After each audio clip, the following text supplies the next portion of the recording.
Halo semuanya, perkenalkan nama saya Julius Severinus Rampung, nomor edis 3311801, program studi akuntansi kelas A semester 7. Di sini saya ingin mempresentasikan hasil tugas saya.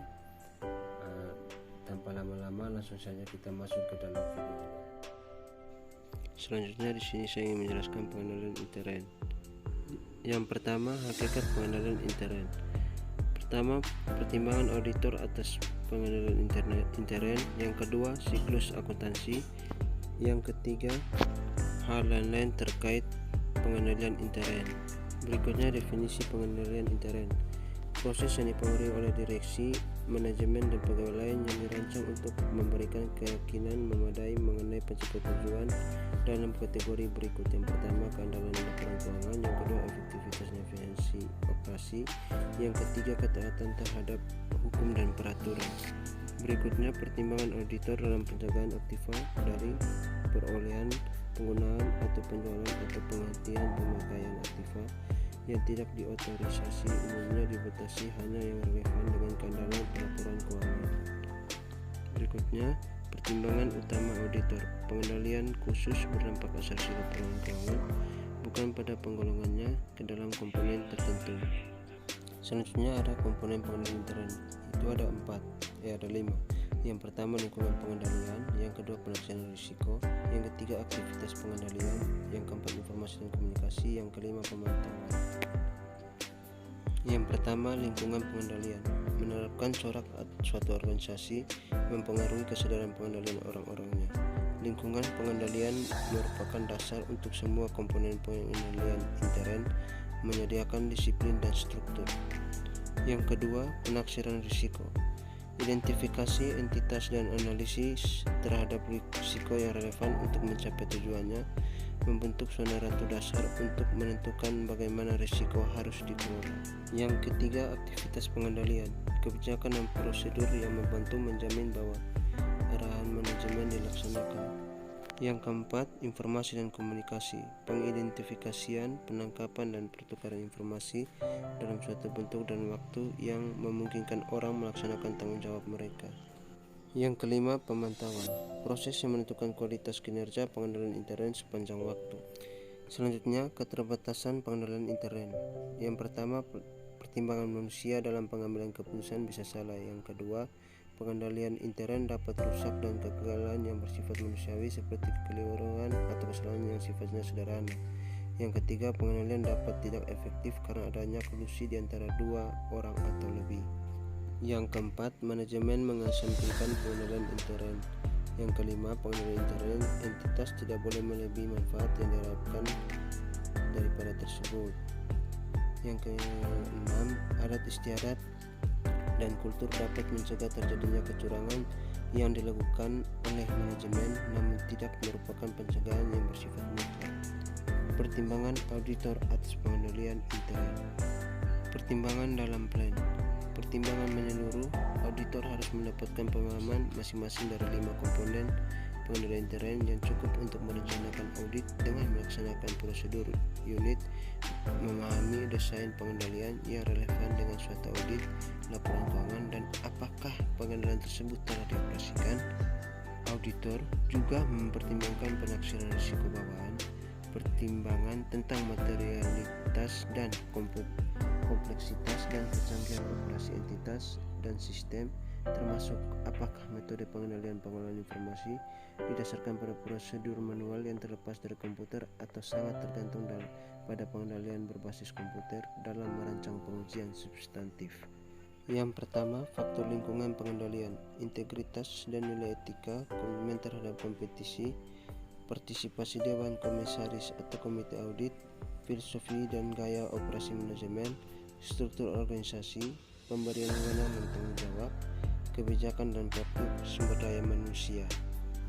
Pemahaman yang dibutuhkan auditor memahami sikap, kesadaran, dan tindakan manajemen dan dewan komisaris terhadap pengendalian intern dengan pengendalian maupun dampaknya secara kolektif.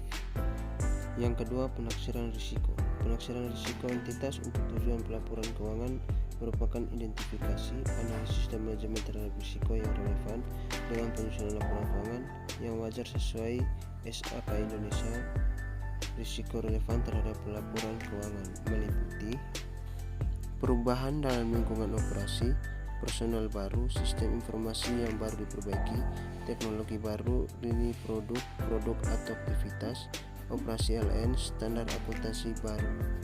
Pemahaman yang dibutuhkan auditor memahami bagaimana manajemen mempertimbangkan risiko yang relevan dengan tujuan pelaporan keuangan dan memutuskan tentang tindakan yang ditujukan ke risiko tersebut. Pemahaman yang dibutuhkan auditor.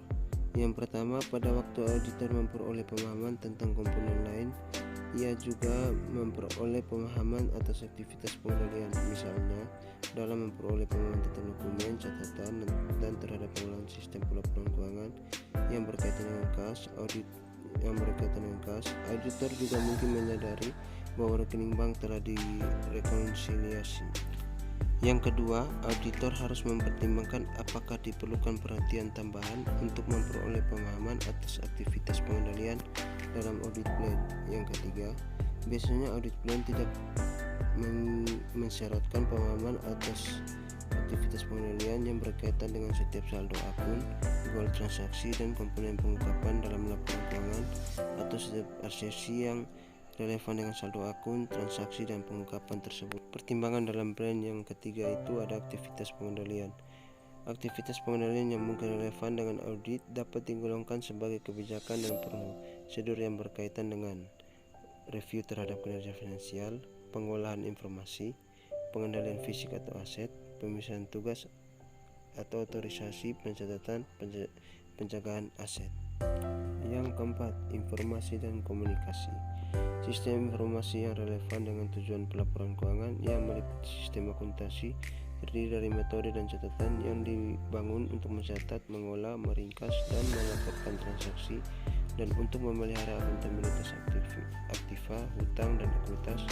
Komunikasi mencapai penyediaan suatu pemahaman tentang peran dan tanggung jawab individual berkaitan dengan pengendalian intern terhadap pelaporan keuangan. Pemahaman yang dibutuhkan auditor.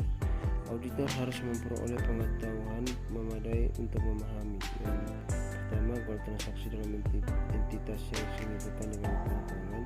Yang kedua, bagaimana transaksi tersebut dimulai. Yang ketiga, catatan akuntansi, info pendukung, akun dalam laporan keuangan. Yang keempat, pengolahan akuntansi mulai dari bukti sampai laporan keuangan. Yang kelima, cara mengkomunikasikan peran dan tanggung jawab pelaporan keuangan. Pertimbangan dalam plan yang kelima itu ada pemantauan.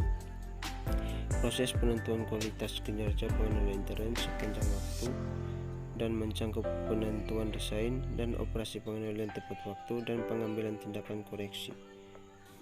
Pemahaman yang dibutuhkan auditor.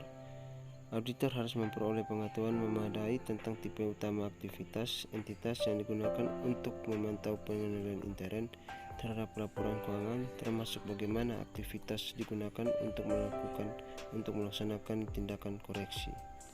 Selanjutnya, prosedur untuk memperoleh pemahaman pengendalian intern. Yang pertama, pengalaman sebelumnya. Yang kedua, permintaan keterangan dari manajemen, supervisor, dan staf. Yang ketiga, inspeksi dokumen. Yang keempat, observasi atas aktivitas. Selanjutnya, dampak pengendalian intern dalam penaksiran risiko pengendalian.